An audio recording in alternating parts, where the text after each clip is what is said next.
Hi guys, welcome back to another episode of Togainu no Chi. So last time Keisuke got on Ryan or something and he threatened to make love to Akira, I think, and also kill him, I think. So I think now Akira needs a moment to himself to gather his thoughts, I guess. I'm not sure, so he was grateful for Rin and Motomi's concern, but right now, he just wanted to be alone. Should he tell them about Keisuke? What would happen if they encountered Keisuke in his current state? If they learned that the killer roaming the city was someone they knew? But everyone's a killer out here, what's the difference? Seriously, everyone's a killer, I don't understand. Was there any chance that might end without blood? Though he'd gone outside hoping to clear his head, the chilly silence was instead having the opposite effect entirely. As Akira sighed and shifted away from the wall, something caught his eye. It was a ghostly white figure rising from the darkness at the end of the alley.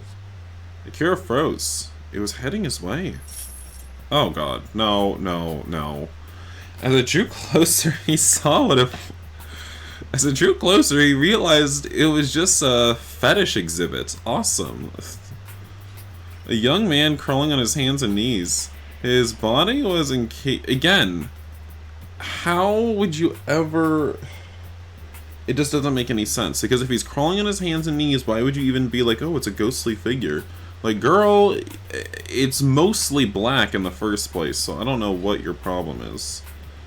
Anyway, young man crawling on his hands and knees, his body was encased in some kind of glossy material, and the exposed parts of his skin were terribly pale. The sight, bizarre, even in this degenerate city, made Akira's blood run cold. Hasn't he seen this thing before? He steeled himself to run, but then he remembered where he had seen this creature before. Okay. The executioners, this was their dog. The dog stopped a few paces away and sat down on his haunches with both hands in front of him, just as a real dog would. Instead of a gag, his mouth held a white envelope. Did he want Akira to take it?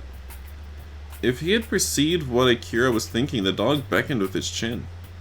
Akira reached for the letter with trembling fingers. The next moment, the dog tossed the letter aside with a shake of his head and threw himself on Akira. Akira's confusion made him slow to react. Before he knew it, the dog had knocked him to the ground and pinned his shoulders with a strength that was surprising for his gaunt physique. His panting tongue dribbled drool on Akira's face. Just like a real dog at play, the boy in leather sniffed Akira's neck, then ran his wet tongue over Akira's cheeks, lips, and even his nose. What is going on here? Viscerally repulsed, he shoved the dog's head away. As he did, his fingers pressed into the blindfold. He expected the creature to rear back, howling. Instead, there was a moment of intense vertigo as his fingers met no resistance at all. The sockets were empty. Someone had removed his eyeballs. Akira shoved the dog away and leapt to his feet, then assumed a low stance with his hand on his knife. Meanwhile, the dog had retreated to a short distance. He watched Akira licking his chops as though savoring Akira's reaction. He then turned and loped deeper into the alley, quickly vanishing from sight. Akira could hear his heart racing as he gazed into the darkness that had swallowed the creature. The chilling sensation of those empty eye sockets still lingered in his fingertips. He doubted he would ever understand Arbitro's tastes. The white envelope lay abandoned on... Why did the dog lick Akira all over? Was he just getting horny? Has Arbitro not been playing with him enough? Did the executioners play with him? Have they not been playing with him enough? I don't know. Or was he told to get horny with Akira? I'm not sure. The white envelope lay abandoned on the road. He picked it up and turned it over. There was no address. The instant he unsealed it, his nose tingled with the rich smell of rose perfume. It contained a single card. How fare your fortunes in battle? I hope you'll pardon this sudden invitation, but I would simply love to have you for dinner. If you could but find it in your heart to grant me a few moments of your precious time, we shall discuss such matters, such as the friend who accompanied you. Feel free to call on me whenever you please. Do come alone, however. I await you eagerly. Arbitro. The penmanship was delicate and rather feminine. One phrase stood out from the rest. The friend who accompanied you. Akira had very few acquaintances in this city, and it didn't feel right to call Rin and Motomi his friend. Yes, we know who it's referring to. It had to be Keisuke. Arbitro had seen Akira and Keisuke together at the palace twice. He might easily have made the connection. But even then, what could he know about Keisuke? What could possibly merit an invitation like this? This could be a trap. He didn't know why Arbitro would set a trap for him of all people, but the invitation was too strange to be anything else. Or was it related to Keisuke's recent activities? Motomi had mentioned indiscriminate killings, ones with no correct connection to Igra. Those weren't necessarily Keisuke's work, but perhaps Arbitro who ran Igra had learned something that made him suspect Akira's friend. Could that be the reason for this summons? Well, I mean, you're saying that wasn't Keisuke's work, but he also did that, so it was pointless to wonder. The only way to know was to accept the invitation. It seemed more than likely a trap, but at present, he had no other leads. As long as there was a chance this meeting could be fruitful, perhaps the risk was worth it. He thrust a letter in his jacket pocket, then looked towards the hotel. Rin and Motomi would want to know why he was going to the palace. They might try to stop him. He turned away and started walking, doing his best to ignore the pricking of his conscience. Malice filled the streets like an invisible miasma. I don't even know how to... Like, what does that mean? It was always there, but at night in the dark, it seemed to cling to your skin.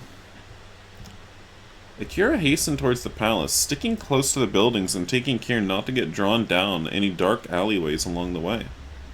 He had no intention of sitting down for a leisurely meal. All he wanted to know was why Arbitro had summoned him.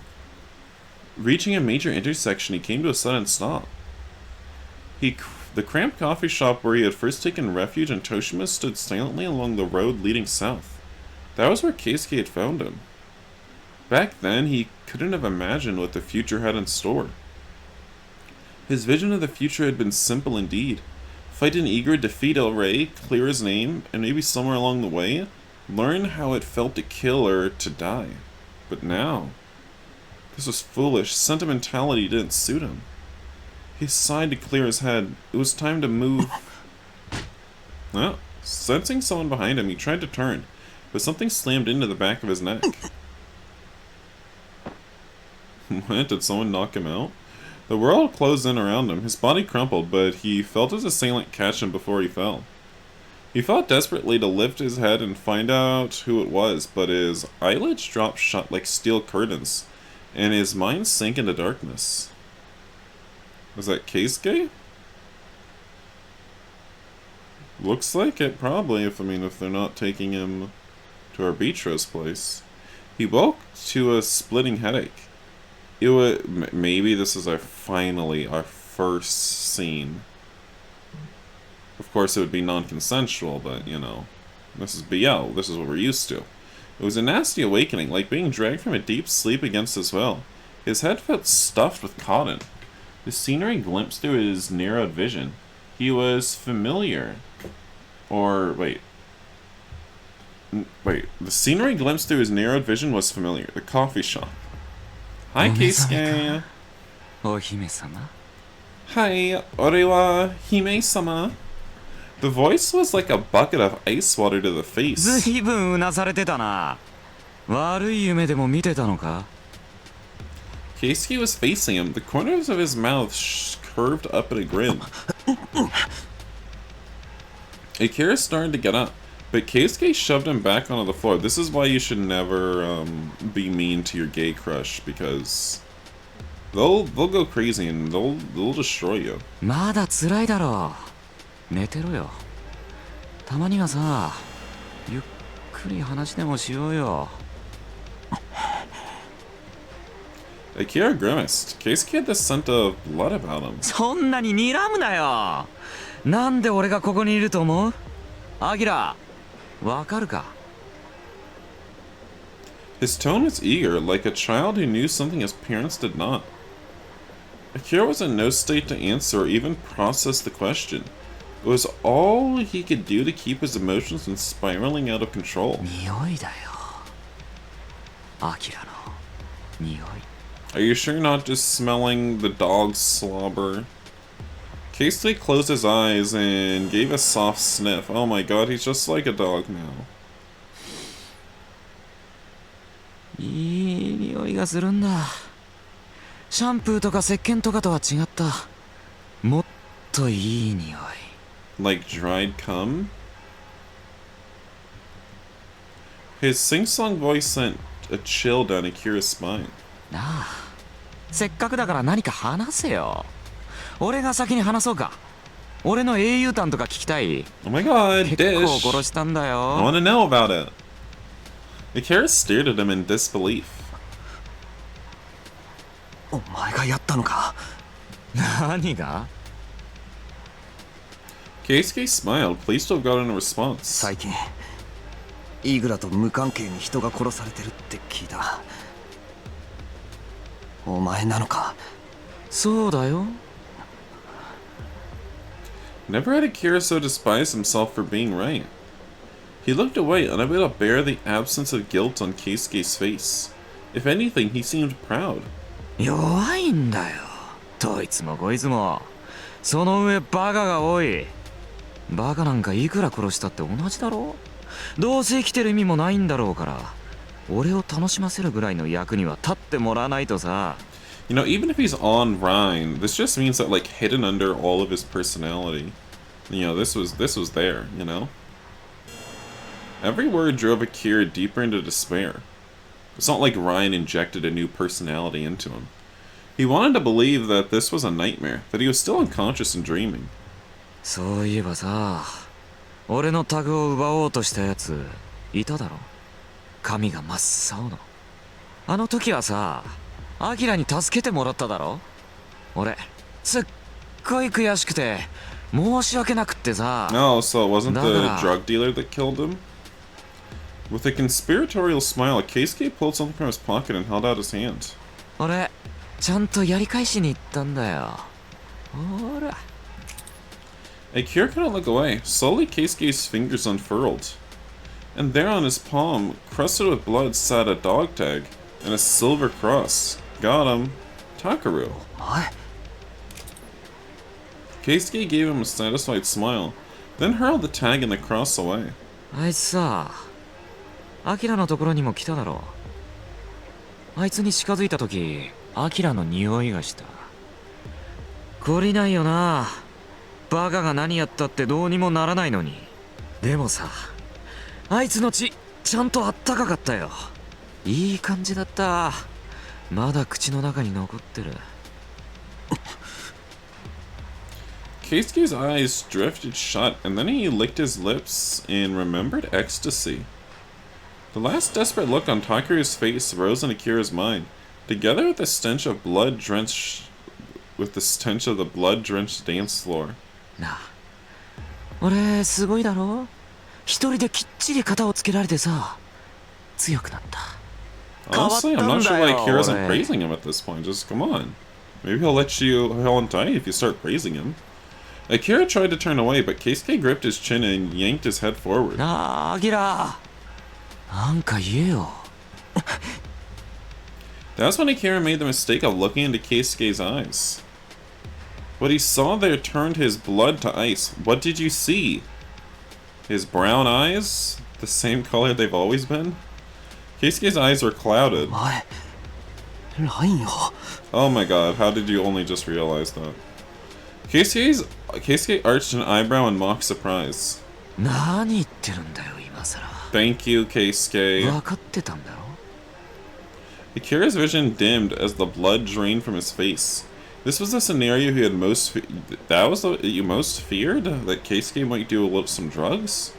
The one possibility he had refused to consider. だからこうして強くなった俺がいるんだよ。 I mean, もうアキラの後をただくっついて回るだけじ that's ゃない。 strange what Akira アキラ said, isn't も it? そういう俺を望んでた。 So Keisuke murders a bunch of people, and that's shocking.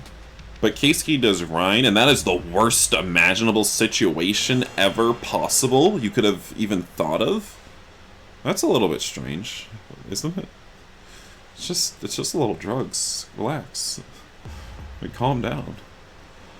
No, was that what Keisuke thought? Was that how he'd taken Akira's words? But that would そ mean... のためにラインを使ったっていうのか。それ以外の使い道なんかないだろう。イグラの連中だってみんなそうだ。強くなるために、力を手に入れるために使うんだよ。そんなの間違ってる。へえ。 Keisuke's eyes narrowed, his expression suddenly blank. His hand tightened on Akira's jaw. よく聞こえない。もう一回言ってみろよ。間違ってる。I bet Akira would get pissed at you if he saw you like smoking weed or something. He'd be like, "It's wrong!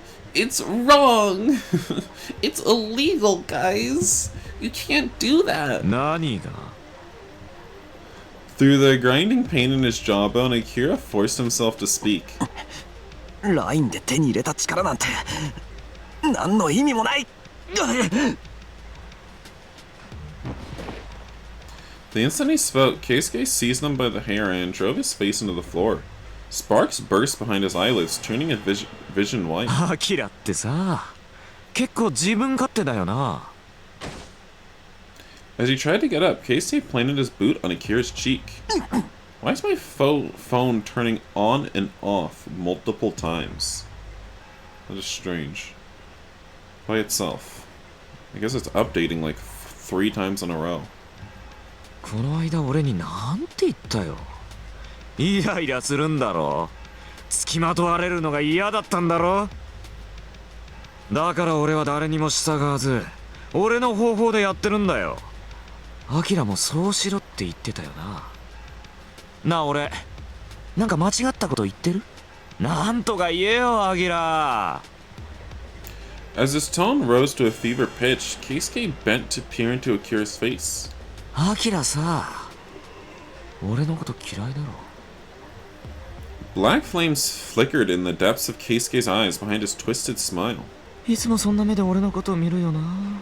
まあ、嫌いなら嫌いって言えばいいのに。ひどいよな、アキラも。今までわざわざ見下すために俺と一緒にいたの？ Probably. 違う。うるさい！ Keisuke's shoe pressed harder on the side of his face. His skin burned. He could feel the pressure on his skull. 飴とムチってやつ。自分は涼しい顔してバカみたいにうろたえてる俺を気まぐれで助けてやったりして、機嫌が悪くなると突き放して、なんて言うんだろうな、ペットみたいなもんかな。面白かった、見てて気分良かった。こんなペットならもうちょっとそばに置いといてやろうとか思ってた。 No. Sweat pulled beneath him on the floor. Every attempt to speak turned into a groan. まあどうでもいいか、今はそんなこと。 Keisuke looked down at him, eyes wide open and a quiet smile on his face. He seemed to be enjoying Akira's pain. なあ、知ってる？俺が今までに見たことあるアキラの顔。黙ってる顔、怒ってる顔、睨んでる顔。 He counted them off one by one on his fingers, starting from his thumb. His voice is bursting with childish exuberance. これだけだぜ。たったこれだけしか知らない。 Ooh. だから I さ、 want to see 俺 other faces he can もっ make. といろんな顔が見たいんだ。笑ってる顔や泣いてる顔も見たいけど、怯えてる顔とか怖がってる顔がいいかな。それから、そうだな。 The weight on Akira's head abruptly went away, but as he wondered if it was over, 最後に見たいのは死んじゃった時の顔かな。 No, that's not very やっ sexy. ぱり Keisuke's tender whisper came together with a fierce blow to the back of his head. Awareness receded swiftly, carried on a wave of dizzying nausea, and the last thing he saw before darkness claimed him were the drug-clouded eyes of his only friend. Where's my scene? I'm feeling really betrayed and sort of like... I don't even know. Like, just led astray by this game. Akira clenched his teeth, something hot and wet crawling over his throat. いいざまだな。 Looking up from Akira's neck, Keisuke let out a deep laugh. He was on top of Akira, holding him down with his arms pinned over his head.